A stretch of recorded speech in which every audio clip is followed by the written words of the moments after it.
দর্শক, আমরা দেখছি আমিনুল হক সাহেবের নির্বাচনী প্রচারণায় আছেন রূপনগর বিএনপি সম্মানিত আহ্বায়ক জয়নুল হক।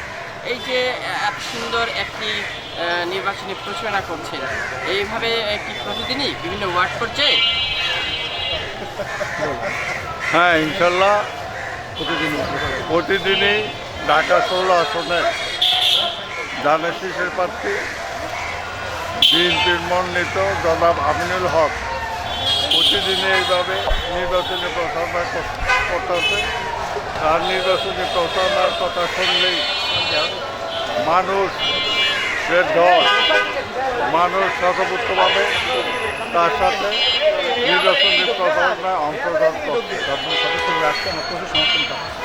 এবং বিল্ডিংয়ের উপর থেকে মানুষ তাকে স্বাগতম জানাচ্ছে এবং তার প্রতি মানুষের খুবই